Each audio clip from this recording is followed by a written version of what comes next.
Thoughts, the Cars podcast. The Panorama's #1 source for news, reviews, and thoughts about the new wave rock legends, the Cars. Oh, and a little bit of Steel Wool, Sunshine and Rainbows. Hey, welcome to Night Thoughts, the Cars podcast, episode 25. I'm your host, Roy Thomas Baker, and joining me is Candy-O model, Candy Moore. Candy, how's it going? Hey. Just lying around on the car, are you? Oh, yeah, in my leotard and my high heels. Wow. I'm just sitting in the producer's chair right now, producing 3 bands at once. Nice. You seem to have lost your English accent. Well, you know, when you're working in the States, Candy. When in Rome, do as the When Romans in do. Rome. Exactly right. Exactly right. Excellent. So, the point of this is, our dear listeners, you should know who we are by now, right? Do we have to say who we are every podcast? I don't think so. What if it's a new listener? What if we have a new fan? Then they think Roy Thomas Baker, Night Thoughts, the Cars podcast. And Awesome. they're going, wow. And they think I'm the Candy-O model. And they Ha-cha. think you're the Candy-O model. So there you go. I like that. That's not a bad place to be. I won't complain. Let's get right to it. Yep. Get to the business. All right. We got business, we got news. But we'll start with the business. Okay. You're there already. Click that subscribe button. How many subscribers are we up to now, Donna, on YouTube? You know, we were up to 60, and then now we're at 59. Who did we lose? I don't know. Somebody, I didn't... Somebody from Staten Island.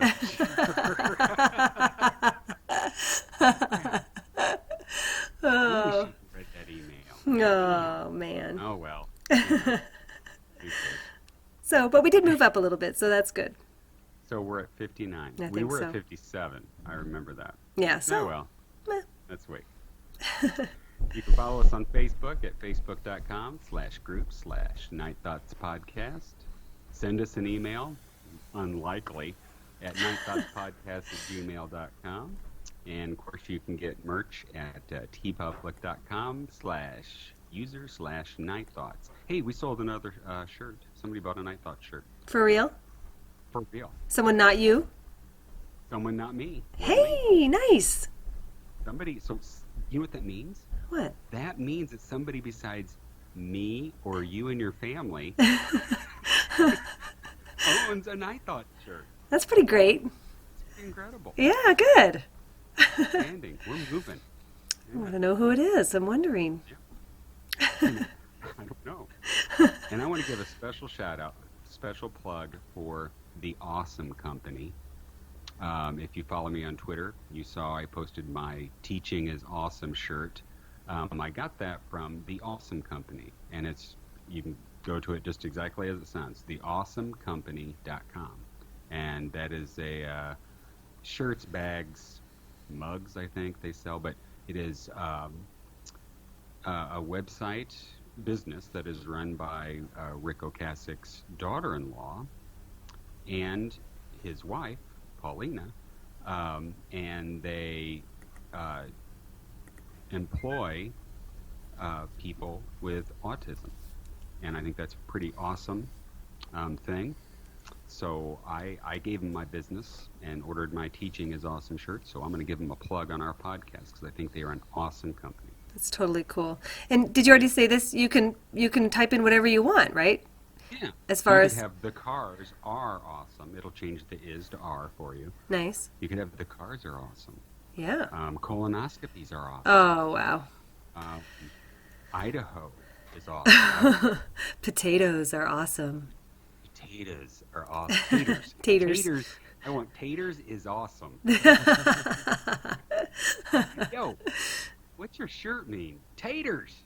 Taters is awesome. You know, taters. Taters. Come on over. I'll fix you some. And then you could get, your wife a shirt that says cheese taters is awesome.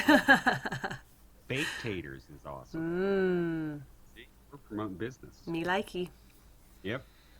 All right, on to the news. Okay. I wanted to wish a belated happy 74th birthday to the man, Rick Ocasek. Yes. 1 week ago. His birthday was on the 23rd. So, yeah, a lot of debate still on how old Rick is. Which is...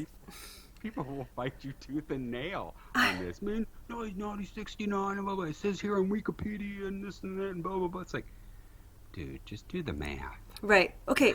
Here's the other thing. Wikipedia has changed now. Oh, has it? Have they Yes, changed it finally? it has Oh, been thank God. changed. Yes, to 1944. And Awesome. I know. And so that's where I'm so happy to see somebody had said that he was 74, and of course people are like, he's not that old. That's wrong. It's like Wikipedia actually says it now. And plus, this is what I always go back to. Elliot said with his own mouth, I heard his voice, Rick is the oldest. There's no way he was younger than Ben. There's no way. Yeah, no way. So But anyway, happy 74th. happy birthday, Rick. And, man, I hope I'm as productive as Rick Ocasek is at Yeah. 74. Right? I know. Guy's incredible. Yeah. Well, I'm sure he had a birthday meatloaf and took his doggies for a walk. And I know he's gonna. He did. I know he's gonna call any day now that he's, now that he's had his birthday. I know he wants to get that vault cleaned out. So Oh, yeah, he's going to call us. ring us up. Yep, for sure. All right, next on the news is yours. Ah, Look at the notes. I see. It I says type good notes. you do type good notes. I just want to announce, I guess re-announce, because Joe Milliken announced this week that he has signed a deal with a publisher. Roman and Littlefield is the name of that publisher. And he will be getting Benjamin's biography out this year. He's scheduled to turn all of his materials, artwork, photographs, everything in by May 1st. And he is on track to do that. And they're hoping to publish it in the fall. So if you want to be in the loop on that, on Facebook, he has a page called Let's Go.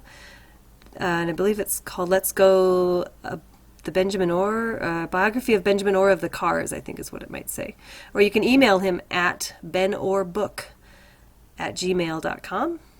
And stay tuned. He's going to have discounts for, once they get ready to pre-order, you can get a discount coupon code. And yeah, it's going to be, it's exciting stuff. I am giddy. All right, Can't wait. awesome. Can't wait. Next in the news, they had the announcement today that Brandon Flowers will be the person who is going to formally or informally, I don't know what you'd call it, induct the Cars into the Rock Hall. Yep. And so it went, okay, who the hell is Brandon Flowers? And then, once I realized, oh, okay, and now I know who Brandon Flowers is. Yeah. For those of you who don't know who Brandon Flowers is, he's the vocalist for the band The Killers. Mm-hmm. And they're kind of like a modern group, started in the 2000s, I guess. And the song you'd probably know is the one that somebody told me that you had a boyfriend who turned out to be your girlfriend or some kind of friend. Or, I don't know if I sang it really well. Somebody told me that you had a boyfriend and you was your girlfriend. I can never keep those lyrics straight. But anyway, that's like the hit. But, so I can understand them picking to do it because I'm sure the Cars were an influence, even though we missed that one on our influence show. I was going to say to you, we totally missed that. I didn't, he wasn't on my radar. The thing about it is, though, I mean, they've got that new wave influence, but the Killers are more new wave, like ABC and Simple Minds and Thompson Twins were new wave. I see. Rather than quirky, kick-ass sound like the Cars or like Boomtown Rats or Yeah. Yeah. That's the only way I can measure it. They've got a different sound to them, and his his vocals are very, very strong, and and it just kind of has that vibe to it. But yeah, I totally understand why they would pick him. I will not lie, though. I'm very disappointed that Roy Thomas Baker, could not do it because I just felt it was a thing. But you don't know what's going on. You don't know if he would even want to do it. You don't know if he's busy. You don't know if that's the kind of thing they do. Yeah. Who knows how they run that thing. I know. But I agree with you, though. Roy was my first choice. Roy Thomas Baker was my first reasonable choice, I guess, because really I would have loved to see Maxine Sartori do it. But I know that she's not up in that echelon, I guess, of famous people maybe that I would assume they kind of choose from. But Roy Thomas Baker, I would have loved to see him do that. Yeah. But maybe he'll be on stage. Wouldn't that be so great if he came up with them on stage? Yeah. It just makes you wonder if he's gonna be there. I know. I know. Yeah. And if you see him, yell, "Roy, you follow me on Twitter. Roy, it's me. It's Sweet Purple June. Hi. But June, hi, mate, you retweet the hell out of me Constantly. I said I wanted to make you a casserole, and you retweeted it. He didn't say like thanks. Or anything. No, he just No. Just retweets it, yeah. He doesn't acknowledge that he would eat my tater tot casserole. He just says, well, there's a meal out there if I need one. For all we know, Roy's account is a bot. It might be. He just retweets. Oh, that would hurt my feelings. Let's pretend like it's not a bot. We won't do that. All right. If I see him in Cleveland, I'm going to say something. Yeah. It might not be, I follow you on Twitter, but I'm going to say something. So if you're listening, Roy, be warned. I would just go to him and go, "4th floor, Roy." Oh, I'm totally going to do that. Wouldn't it be awesome if an elevator opens in your hotel and there's Roy Thomas Baker? You would have to do it. I would say, take me to 4. Take me to 4. Take me to 4, RTB, big fella. That's what you do. Oh my gosh. I want to see him so bad. Okay. The other Rock Hall news we have is that one, and this applies to guys like me who aren't going. HBO is going to be showing the festivities on May 5th. Yeah. Yes. And I won't go into specifics, but May 5th is a very special date for me. So even though I have to wait, it's like, okay, it's May 5th. Cool. It's not Cinco de Mayo. Is that what you're? It is Cinco de Mayo. No, well, I mean, I don't have a thing for Cinco de Mayo. Okay, just checking. I wasn't sure. I just thought I'd check. We've never talked about it before. No. And then the other thing is that put out is illustrator Chris Morris finished the Cars part of his Rock Hall inductees poster. Yes. And they will be a part of the poster for this year. And so that artwork is out. I know a lot of people have seen it. What's your initial take on it? I dig it. I totally dig it.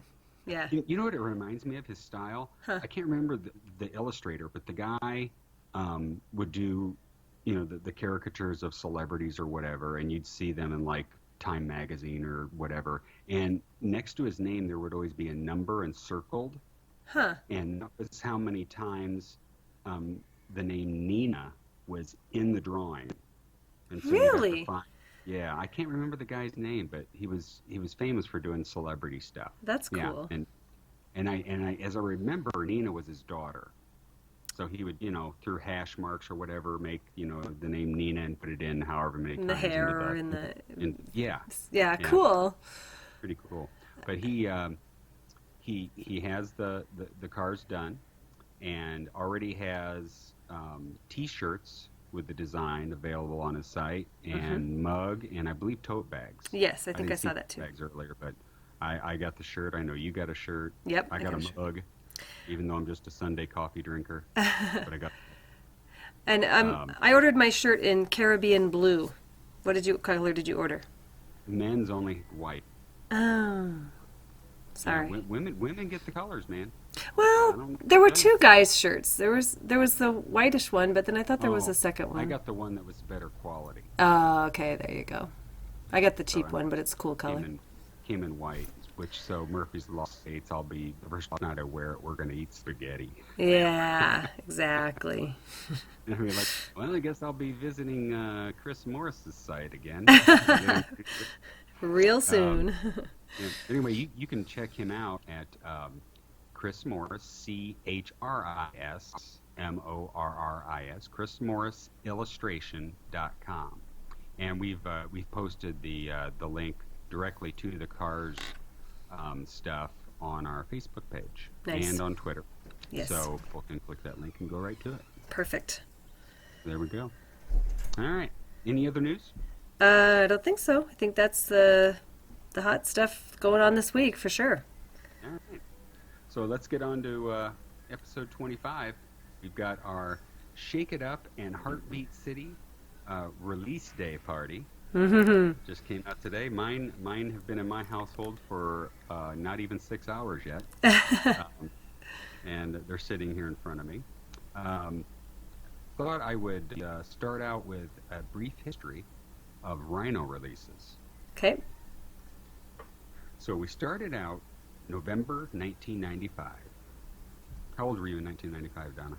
I was 25. 1995, I was 21. No, you were not. It took me a second. I was like, wow. Hey. 1995? I've got to do the math. This is so sad. I was 32. That's not sad. 32. That's all right. Yeah. So anyway, so 95, just what I needed. The Cars anthology was put out. The big songs that we got from that were "Take Me Now," Yes. "Fool," Yes. "Slip Away," "That's It," the early version of "Night Spots," "Little Black Egg," "Fun Time," "Breakaway," if you hadn't heard it before on a B-side. Right. "Don't Go to Pieces," if you hadn't heard it before on a B-side. The demo of "Leave or Stay," and "Tata Way Away." So, and that was a biggie, because that's a lot of extras there. Yeah. And so then they followed that up 4 years later, April of '99, with the Cars debut Deluxe edition. And of course, that is the one where you get the regular album. It wasn't remastered at that time. And then you got the exact same album, but all demo versions of all the songs, with the exception of Good Times Roll, which was a live cut. Right. And then the additionals were They Won't See You, Take What You Want, Wake Me Up, You Just Can't Push Me, and Hotel Queenie. Those were pretty awesome because, three of those were ones that I'd heard just like bad bootleg, grainy, Yeah. copies of. Yeah. So it was cool to get those on CD and officially released. So then in October 2000, Rhino released the Cars Live. And that's the, what show is that? Music Laden. Yeah, Music Laden. And then you've got, of No, course, Music the last Laden. interview. Music Laden. What did I say? Music Laden. You said Music Land. Music Land. And they had the last interview with all the guys together. And then then they're silent for about 6 years. They had, even longer than that, because Was it the next thing that 2015? came out was 2011 with the complete greatest hits. So in between the Cars Live, you had Rick's Nexter Day came out in 2000.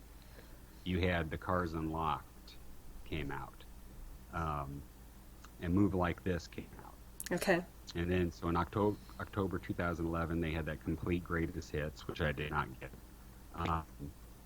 And then another 5 years pass. We have Cars Go, the 11 years box set, which is awesome. Everything's remastered. And then in May of the same year, they had the area, the best of the Cars. And we got, what did we get extra on that? We got a sad song remix. Mm-hmm. And the live Everything You Say. version of Everything You Say. And then last year in April, we got the Live at the Agora. Right. And then in July, we got the Candy-O and Panorama expanded editions. And on those, we got the Let's Go Monitor Mix, Candy-O from Northern Studios, Night Spots from Northern Studios, Lust for Kicks Monitor Mix, Dangerous Type from Northern Studios. Then They Won't See You Again, which we got previously on the Deluxe edition, and That's It, which we previously got on the anthology, which was kind of weird. Right. On the Panorama, we got Shame for You, Be My Baby demo, Maybe Baby demo, which should have been the Shake It Up, but who knows how they work. The Edge, and then Don't Go to Pieces, which was on the anthology. But I can't remember if the Don't Go to Pieces was remastered or not. I don't know if they did or not. I don't remember. And that brings us up to today with our Shake It Up and Heartbeat City expanded editions. Which, by the way, do you think we should be getting these for free? Us?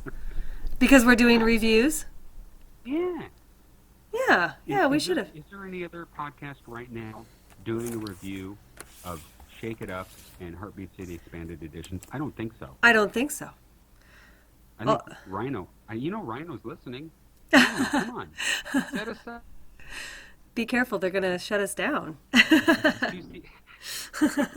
not going to shut us. We're promoting them. Why would they shut us down? See, I agree. Yeah, we promote their products. I just went through their whole product list of the cars. You did, and people took notes, and they're going to... Yeah, and they're like, yeah, they said, hey, Ray Thomas Baker said I should get this on a podcast. Yeah. And Candy Moore agreed. Exactly. Exactly. If she says, I'm doing it. She says, yeah. That's right. So Shake It Up. I guess we'll start with that one since it's chronological. Okay. When you listen to the demos, and I know it's on the Shake It Up, the one thing I learned about the demos is Rick always needs more bass. The guy he needs more bass. And he doesn't care that it's a demo. He's like, oh, you need more bass. You heard that too. Yeah, and it's like, Rick, who are you talking to? What's going on? It happens in two different songs. I can't remember which two, but it's like, okay, Rick, get him more bass. Yeah, the guy can't get enough. He's got a fever. He's a... The cure is more bass. That's awesome. So, do you want to do your official unboxing of the vinyl? Yes, before we get talking about the extras on it? Yes, I'm eager to do that. Okay. Let's do it. Let me grab it. All right. All right, so I went down to my local record store. It's called 4,000 Holes, and it is in Spokane, Washington. And this guy's been running this record shop since I was in college.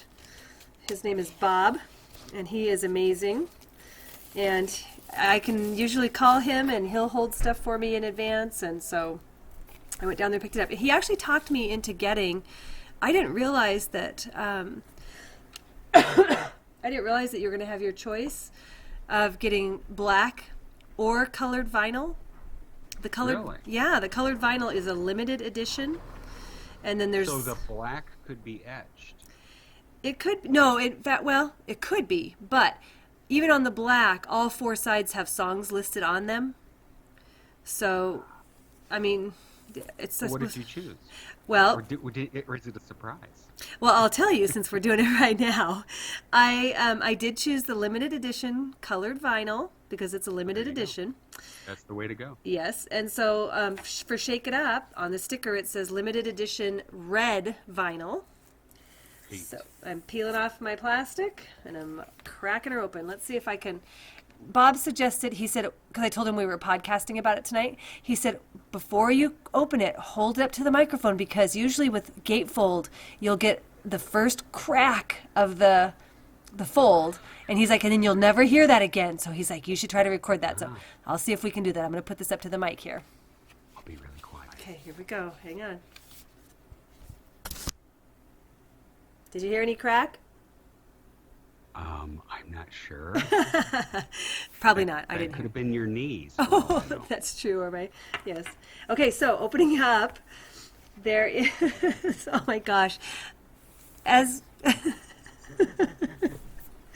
it has now officially become a rated R object in my house. because filling the right side of the gatefold is the circular Shake It Up graphic with the dancing girls who are not wearing any clothes. That you can see. Yes, excuse me. I suppose there's the possibility that they're wearing some sort of something. Leotard. Yes. Although you can't see the lines, can you, Russ? No. Yeah. And then that's the Naked Martini graphic. yes, is that okay? The NMG. So we've got that on the right, and are we understanding that that's new artwork from Dave, or were we speculating about that, or do we know that? I think it's new artwork from Dave. I think it is too. I love how she's got her mouth open like she's about to crack that thing and just let it fill her face. And just drink it in. Yeah. That's right. Just gulp, gulp, gulp.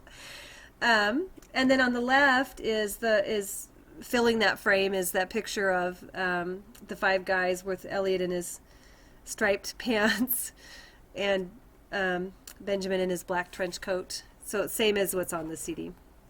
Yeah, and those boots, man. Those boots. Which ones? Oh, who, Ben's? The one that Ben's wearing, yeah. His Luke Skywalker boots? Yeah. We got Rick looking all stylish. David's looking dapper. I know. Yeah. Greg looks like he goes to parochial school. He does. He sort of slipped into the picture. Poor Greg. I know. And is he hitching up his pants, or does he just have his hand on his waist, do you think? I have. Who knows? Maybe Elliot gave him a wedgie for the picture. Elliot's got a little wedgie Boys of his the own boys. going on there. Yeah. Excuse me for saying, but on the other side, they're wearing different things. But Ben's still wearing his coat. He's still wearing the same thing. But the other guys are Benjamin and Elliot are wearing the same thing. But David and Rick and Greg are wearing different things. On the other side, what do you mean? Well, on my CD, yeah, the Naked Martini's in the middle. Right. And then on the left side is the picture we're talking about, and then on the right side are the individual pictures. Okay, so let me pull out in the vinyl. We've got some stuff in the sleeves here. So let me see. Okay, so there's a sheet, and on one side is the girl's thumb over the top of the thing with the drink pouring out. You know what I'm talking about? I do. Okay, so that's on one. Oh, and then there's lyrics on the back. Oh. So you know how sometimes an album will come in a sleeve and the sleeve has the lyrics on it? It's a printed sleeve like that. Yeah. And then other times you pull the album out and it's just on a paper sleeve with a clear plastic center. Uh-huh. Okay, both of those are in here. The album's in the white paper with the clear plastic, but then it's got an empty lyric sleeve. So I guess it's giving you your choice. Oh, really? Yeah. Wow. So and that's different than the candy on Panorama. Yeah, yeah. And then we've got the same in the other pocket. So in the other pocket is the vinyl, and then, yes, so now here's that picture of the 5 individual photographs of the guys. Yeah. That's on the other sleeve. Look what Greg's wearing there. He's got Where's the black shirt going on. See, he's looking cool in that one. Yeah, he looks good. That sweater David's wearing. Yeah, that's pretty set. It's got the little Japanese symbol on it. You know, I really believe they did a ton of clothes shopping when they were in Japan, because there are pictures of almost all of them, I think, wearing something with Japanese symbols or the kanji or whatever it's called on there. I think they totally dig that. And Dave has his red swoop in his hair. David, I should say. So that's got the liner notes on the back. So nothing new in the vinyl that's not on the CD. What about the label of the record itself? On the front? Is it the Naked Martini Girls again? Oh, on the album? Yeah. No, it's a red Electra, just a red Electra label. And of course the vinyl's red. But no, it's just standard. Is that what you're asking me? The label on the vinyl itself? Yeah, no, it's just a standard Electra label. So, very cool. In the liner notes, we both have read the liner notes from our CDs. In the Shake It Up liner notes, it's David Robinson Yes. talking about the album and so forth. Really cool. Yes. The part that I like about it the most is when it's has a section for each individual song. Yes. David's thoughts on it and so forth. Very cool. Yes. That's one of my favorite things about liner notes is that, that you can just get those behind the scenes things. And they've done that, I think, with all of their, I can't remember if they did it on Candio and Panorama, but I know on the Deluxe album, they did that with Greg that gave all the little tidbits of the extra songs that they had, which I thought was really cool. I'm trying to put this away.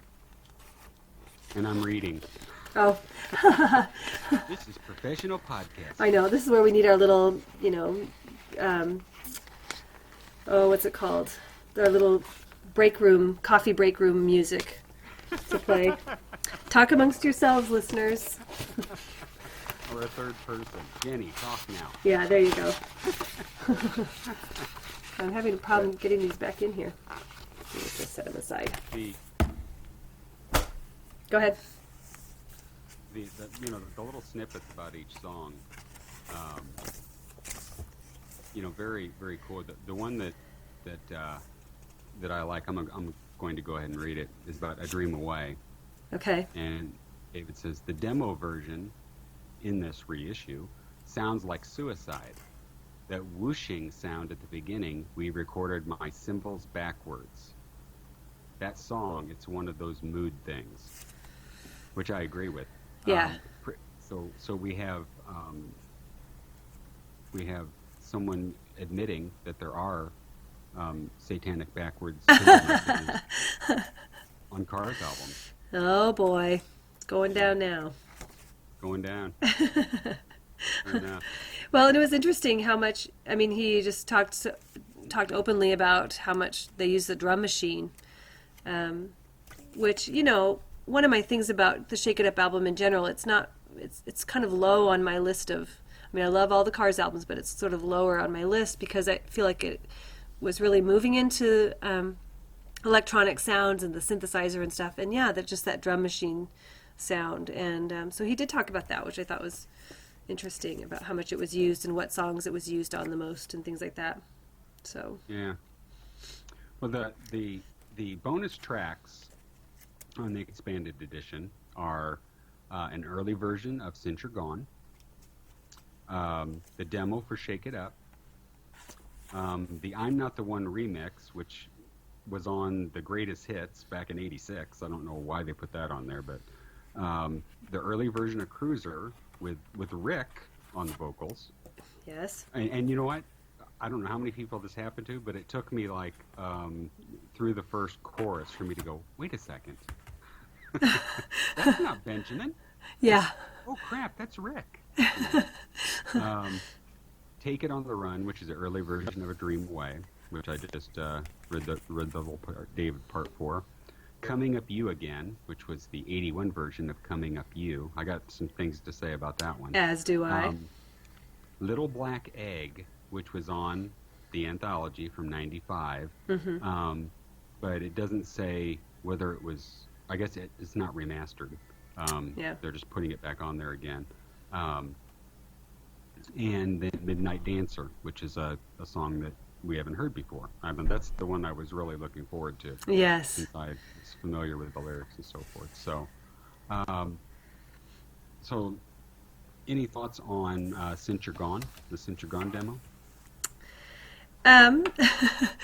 Well, I did feel like the ending was interminable. I was like, that I feel like they left Greg's keyboards on and didn't realize it and left the studio. And They come back from lunch. yeah, and it's still talking away and doing their little thing. But no, I didn't feel like it was super different. Now, here's my disclaimer. I, like you, didn't listen to them till today, and I actually listened to them in my vehicle. I was on a long drive today, and so I have not studied them very closely. So just first impressions, I guess, is what I'm going off of tonight. But I didn't feel like it was a whole lot different. Yeah, and I listen to them with earbuds in. Nice. Okay. So, there's lots of little things that I, picked up, like Rick needing more bass and things like that. But was it in that one? Did he say that in that one? I missed that. I think it's, remember now. I know. I've listened through all the songs once, but the Since You're Gone demo or early version of it, yeah, there's not much difference there, but still, I'm a big fan of the monitor mixes, and always have been. I know if you're listening, still to release the monitor mixes. I'm just telling you. And I was listening to them today, and it's very cool to listen to how a song progresses along. Yes. Different versions of it. So that's what I really love about having these early versions or demos, whether they're finished or unfinished or whatever. Yeah, I totally agree. Yeah. So let's go on to the Shake It Up demo. I'll tell you my thoughts. I like it better than the original. I do. I think. Like it. I mean, it sounds like two guys just screwing around. Oh my gosh. And making up the words as they go along. But as far as the beat goes and how the song progresses, I like it better. I love it. I know.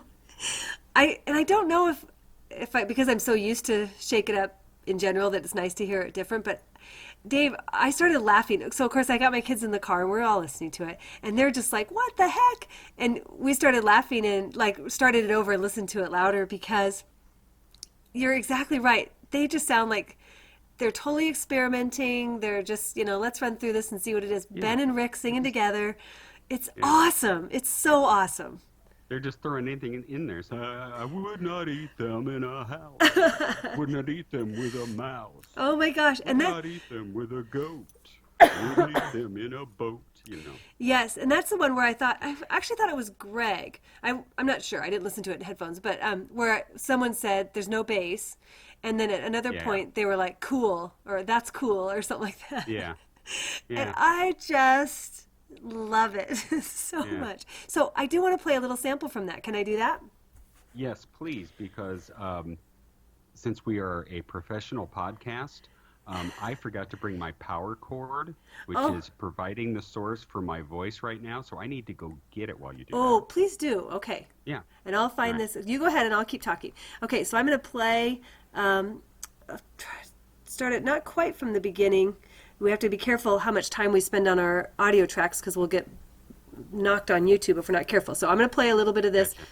This is a Shake It Up demo from the Shake It Up Expanded Edition.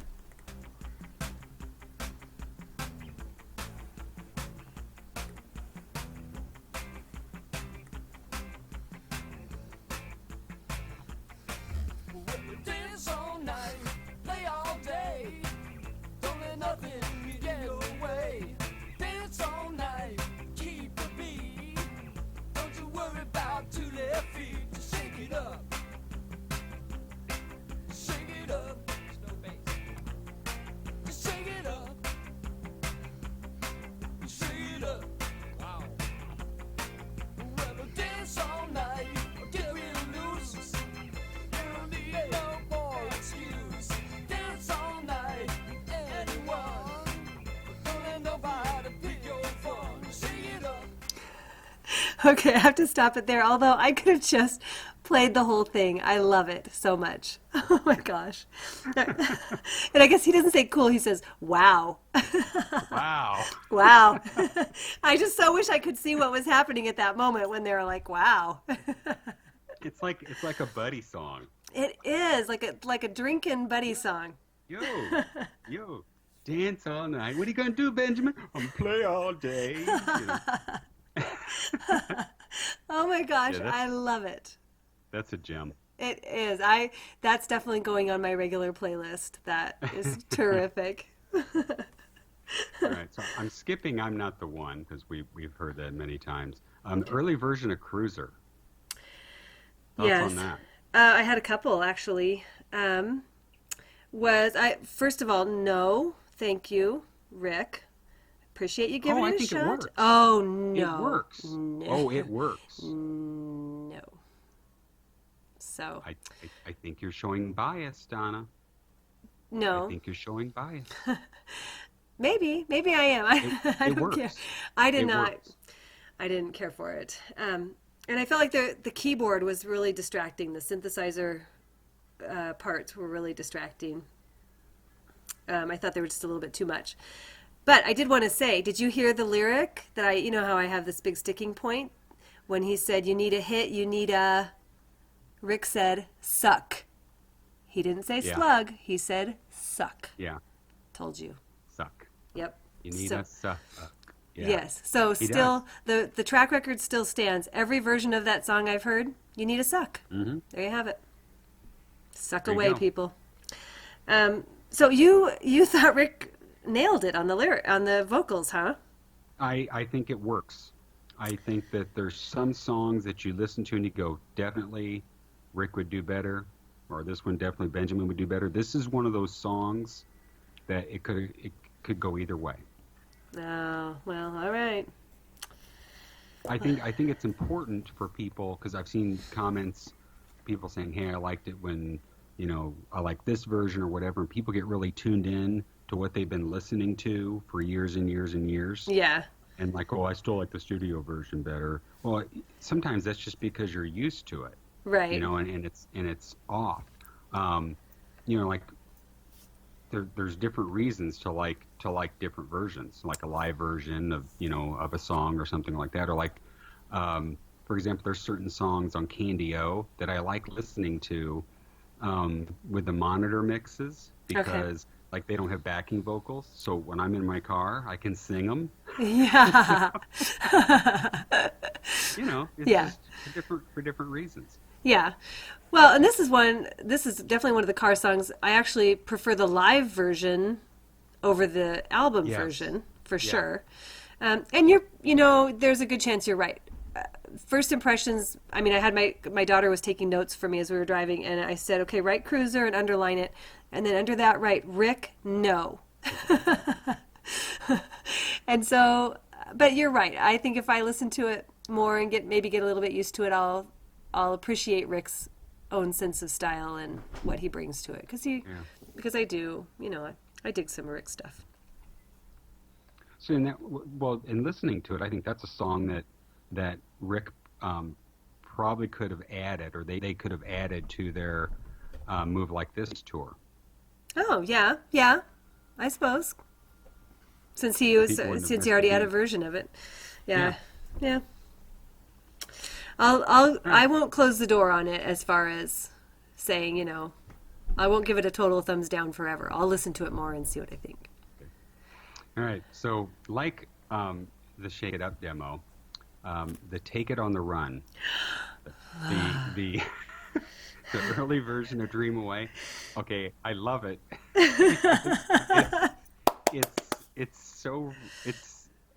It's out there. That's all I can say. The monkey noise. Yes! You know what I'm talking about? I It's do! Like, you remember the Fat Boys? The Fat Boys rap group? They're No. the ones that go, that's the sound. And I'm like, oh my God, what is up with that? And then that beep, beep, beep, beep, beep, Oh. beep, beep, and it's in there. It's like, whoa. Oh my And it's got- gosh. This demo, it has a lot more texture to it than the finished studio album version. It's just interesting. Yes. I'm still trying to figure out if the monkey noise is somebody or if it's Greg. Elliot, come in with a. Oh my gosh. Well, I'll tell you, Dream Away, of course, has just such an amazing mood, as David pointed out in his little liner notes. It really does. And this flops it totally. To me, this made it not silly, but it just took it out of that, sort of thoughtful, foggy mood into, Jungle. a bright, Jungle. something a little brighter. And my Like kids. singing the bare necessities after listening.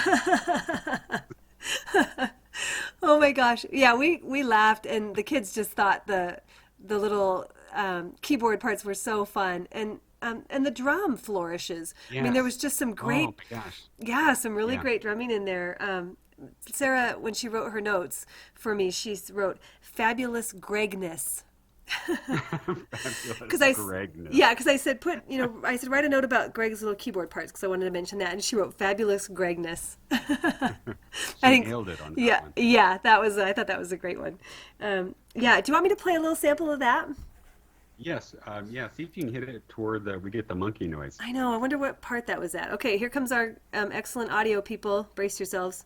I'm going to try to fiddle with it here a little bit. So let me see what I can come up with here. I'm going to get into probably about, where was that at? About a minute in, maybe? I have no idea. All right, we'll drop it in there and see how it goes. Here we go. All in your room.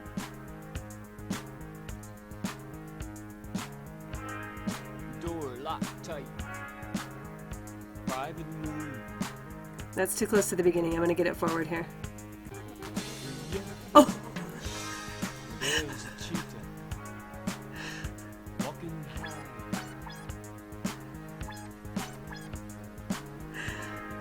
Liquid whispers. Dragonfly. Charleston booties on painted toes. okay. I'm going to, I got just at the end of the monkey noise, but I got the Yeah. wee, wee, wee. The fat boys are in your house. Do you want me to see if I can try it again or just let it go? Just let it go. All right. Okay, well, people, if you don't have it yourselves, find it on YouTube. So hilarious. Great. But I love it for what it is. I do It's, too. Yeah. It definitely All right, made me the- smile. Coming up you again. I think you sounded like you were negative on this, but Oh, I please. liked it, and here's the reason why I liked it. All right. One, lyrically, it's a lot different. It Obviously. is. It is very Um, different. But it reminds me. At first, I thought, okay, this really sounds like a Rick solo song, and I couldn't put my finger on it. And I Okay. know you're not as well versed in the Rick Ocasek arts. Right. So, and I finally figured out. It reminds me of "I Can't Wait" off Beatitude. It's got that feel to it, and Rick's vocals remind me of it. The way he's singing it. Was that his first? That was his first solo album? That was his very first solo album, About which this time, right? came out. Yeah, it came out right after "Shake It Up." I see. I see. So that's why I like it. It's this would be one that is good, even though it's a song that made it on a later album. That's good to put with this expanded edition because it's in that time period, Right. and musically that's where he was at. Yes. Yeah, I agree with that for sure. Because, of course, when we first heard that Coming Up You was going to be on this, I was like, that they're just not, they're mixing up the time thing again. But, of course, now it completely makes sense. It was written during this time period. Yeah, I just, again, and I'd said to my kids, I don't know if it's, of course I'm biased. I prefer Benjamin's vocals, but I don't hate Rick's vocals. In fact, I love them there's songs that they need his vocals. They're him. But so I don't know if it's entirely that I've already heard Benjamin sing this song, so now I can't hear anybody else sing it. I don't think it's that. But I just didn't, the whole tone of the song is different. The whole, Yeah, well, it's because- a totally different song. yeah, I agree with that. I agree with that because you're right. The lyrics are different, and so the whole mood of the song is different. I feel like he's going to a different place with it than when Benjamin sang it. It was a little brighter, a little more poppy. I'm sure that's it. It's just a different song.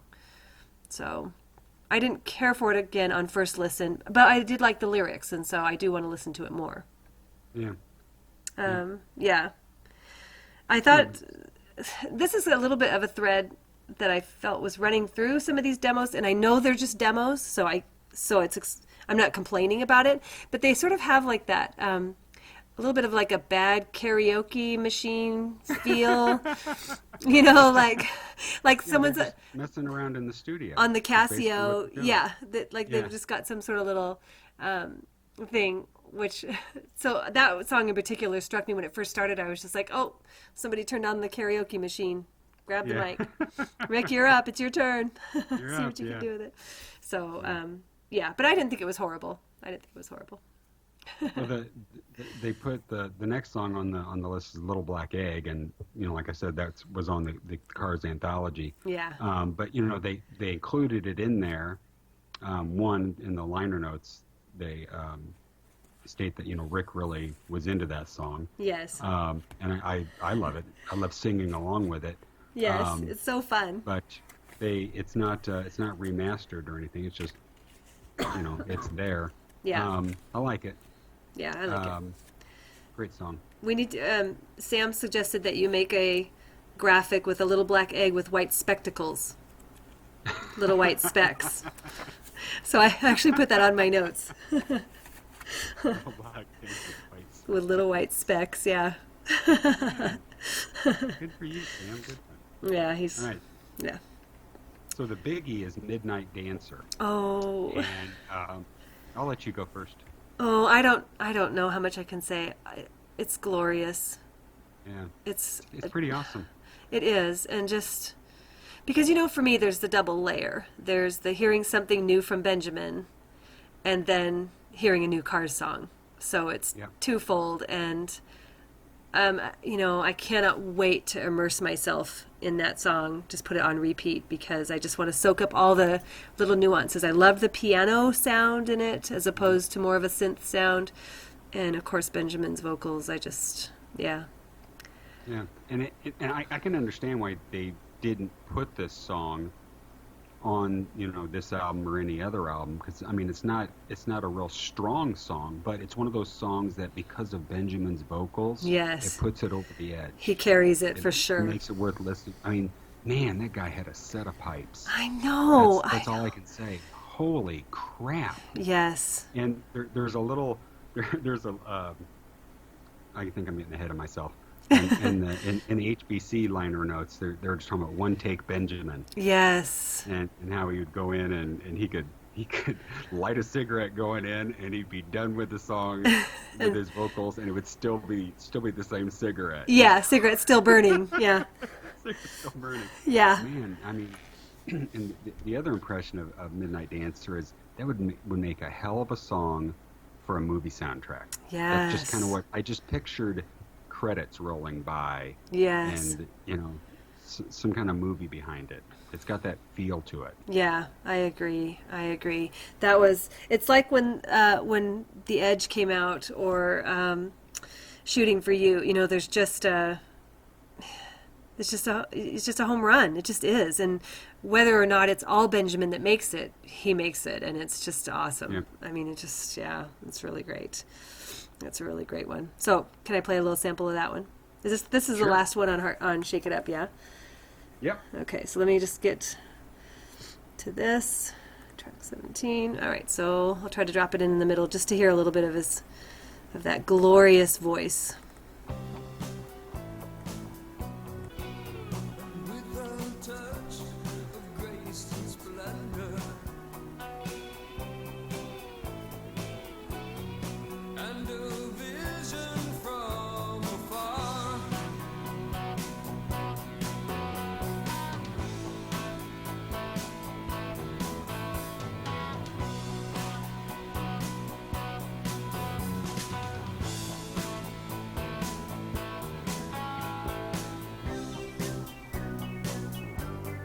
Midnight dancer, keep on dancing through the night. Midnight dancer, keep on dancing till it's tight. You know, I wonder who that is on that backing vocal. Or on that, is it a... I assumed it was Greg. Yeah, I can't tell. I can't separate the two well enough to tell. Because it's a little Or different than maybe Rick. a little bit of Elliot too. I don't think it's Rick. It's either Greg or Elliot. Yeah, I was gonna say it didn't sound much like Rick, but yeah. Oh gosh, yeah. I'm digging that. I can't wait to. In my mind, when I listened to it, I was thinking Elliot. Now that I'm thinking about it, I think it could possibly be Greg. Yeah, you might be right. You could probably ask Greg Hawkes on Facebook, and he'll tell you. Let's do it. Well, or if we ask him, David Robinson might answer in a smart aleck fashion. He might. You never know. Yeah. You never know. If we say, "Is that you?" and then he'll just say, "That's not Greg." Okay. Thanks. All right. So Okay. on to HBC. All right. You ready to unbox it? Woo-hoo, yeah. Go for it. All right. Grabbing my. Now, I don't know what the color is, so don't keep me waiting. Oh. What color this one is? Well, and did you buy the box set with the colored vinyl? No, I kept getting Rhino to give it to me. Ah. I kept trying to get Rhino. Hey, Rhino, my birthday's coming up. I can't believe they stuff didn't like fall that. for it. And then when I won that contest, I was thinking, please, please, please send me the box set. No, Well, no. yeah. I know that Jenny Durgan has the colored vinyl. So, because she likes to play it on her panorama turntable cover. As I recall from the last podcast. What's that? Did you talk to Jenny about that?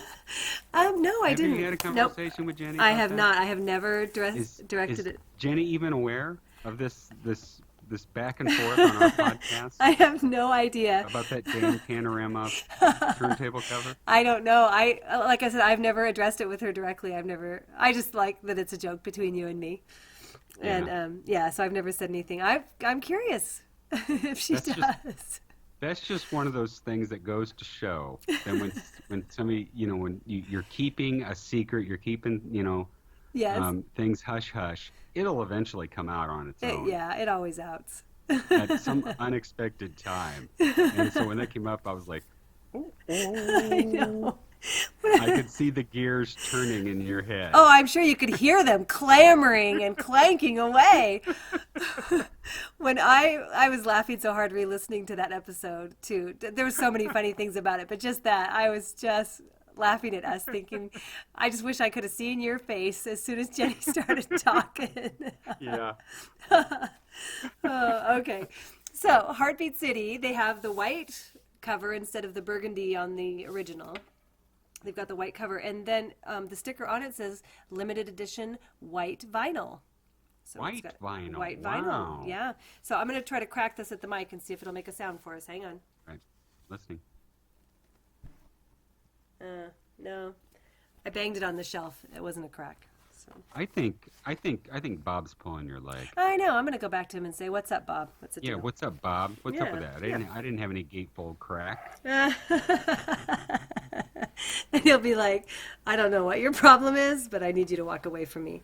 Because he won't have remembered our conversation, so he'll be like, "Don't talk to me about your crack. You need to get out of here." One thing that struck me about Heartbeat City when it comes to the CDs, how they have the stripe down the side. They did it for Candy O, they did it for Panorama, they did it for Shake It Up. They did not do it with Heartbeat City, although it's vertical on the back, what I would consider the back of the CD. So it kind of they kind of veer away from the design aspect of it. But it's Heartbeat City. Heartbeat City is its own thing. That's true. And it would, because it would have interrupted the artwork. Yeah. I mean, because when you open it all the way, you see the full poster, or the full Yeah, thing. which is really cool. Yes, very cool. I'm hoping to get one of those limited edition posters that they're handing out with this Heartbeat City album. There's another record store in Spokane, and I saw that they were on the list, on Rhino's list of record stores that were going to have that limited edition poster. So I called them, and I actually stopped in there today while I was in town too, and he said that they weren't going to get them until next week, but he said he'd hold one for me. So I'm going to go in and see if I can get my hands on it. I think Rhino should send us both one. We're promoting their products. Well, I agree. We retweet Rhino. Yes, we do. I wonder. Well, surely they think we're doing a good job. We are. Our listeners our numbers of listeners are going up. Yeah. Well, yeah, our subscribers mean nothing. But, we're in the hundreds. Yeah, every episode. Except the early ones, but Even 200s on some of them. The- that's a lot of album buyers. the Ocasek and Orr episode has over 400 listens. No way. Yeah. Really? Yeah. Ooh, that's a lot of people hating me. No. We need to go back and listen to Wasn't that that one one again. wasn't the Taco Tuesday? The Taco Tuesday? No, that was episode 18. That was the Oh. Rock Hall one, I think. Or I think Oh, that was the okay. Rock Hall. No, I don't think you had started making up stuff at that point yet. I can't remember. Oh, really? Yeah, I'll have to go back and re-listen. I think we did a good job on that one.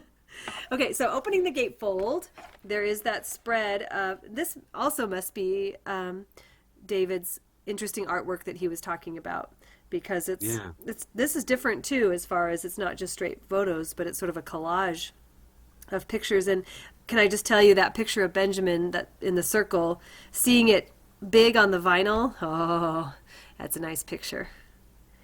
It's a little blurry, but it's nice. So, and David's got his white or blonde streak in his hair in this one. Yeah.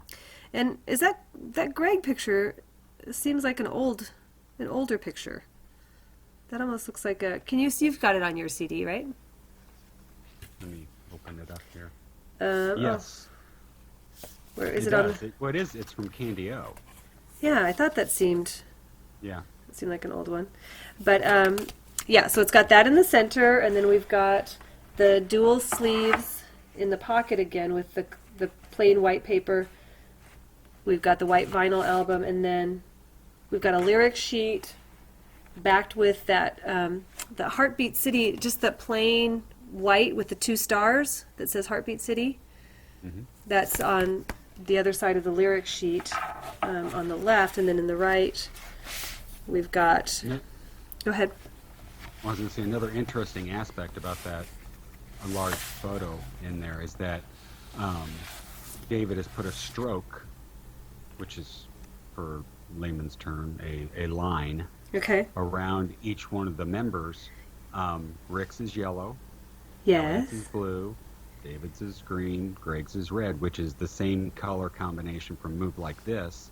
And Benjamin, being in the circle in the middle, has the white. I think that's a little bit of a tribute to him there. And then it's interesting to have the pictures. You've got a lion, or not a lion, A geez, tiger. know your animals. And then an eagle, and then some clouds, and then little butterflies coming Yes. through it, which is Yes. really cool. Yeah, it's really neat. What's with the Strawberry Field thing there on the left, I wonder? I don't know. I mean, I know, Strawberry that's Fields in- forever, that's but That's in New York. Well, Elliot's, likes the Beatles.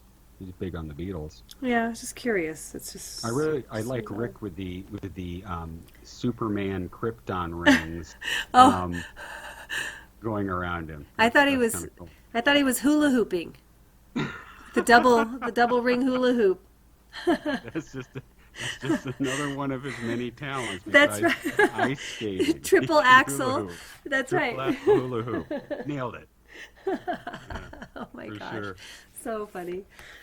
So then the other sleeve is then, of course, the photo collage that's in the center of the gatefold on the CD that takes up one whole page of the sleeve, and it's just beautiful. And these must be Philip Kamen photos.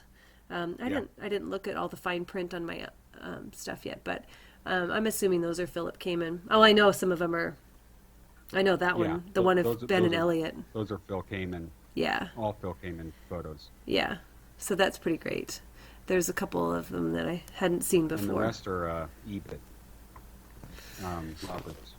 The rest on the collage. Also, no. Oh, on the collage in the middle. Oh, okay. Oh, well, we're probably talking about two different things. I know. What are you The- talking about? the squared out collage is Philip Gaiman. The one with The Greg, with yeah. Greg right in the middle? No. Yes, the one with Greg right in the middle. The other one is with Rick with the rings around him and so forth. That's some of those are Ebert Roberts and then another photographer that I'd never heard of before. Okay. And I will tell you on the album sleeve, there are 1, 2, 3, 4, 5, 6, 7, 8, 9, 10, 11, 12 pictures. 1, 2, 3, 4, 5, 6, 7, 8, 9, 10, 11, 12. Yeah, 12 pictures. Where on the CD, there's 1, 2, 3, 4, 5, 6, 7, 8. So there are some extras Wow. on the vinyl. Bonus. Yeah. Yeah. Score. Yeah, it's pretty cool. All right. So, let me just read this. On Go the for it. inside of the liner notes, it says, this is a little note from David Robinson. It says, why the new cover? A better question might be, why the old cover? Back in 1984, I brought my concept to the record company for a design quite different than the version they released. My cover was to have an elaborate centerfold inspired by the wonderful pop art painting by Peter Phillips on the front and lettering by Boo Topeka. That part was the only artwork that survived the art department. They put a brownish red on the front, which I had the chance to correct for the remastered version. I've been lucky to finally create the cover as conceived 33 years ago. Thanks, Rhino, for the chance to change history. Best do-over ever. I like that line. Yeah. Best do-over ever. Yeah. So I guess I'd have to get my thing out, and I guess I'm not understanding what he's referring to. I'm not.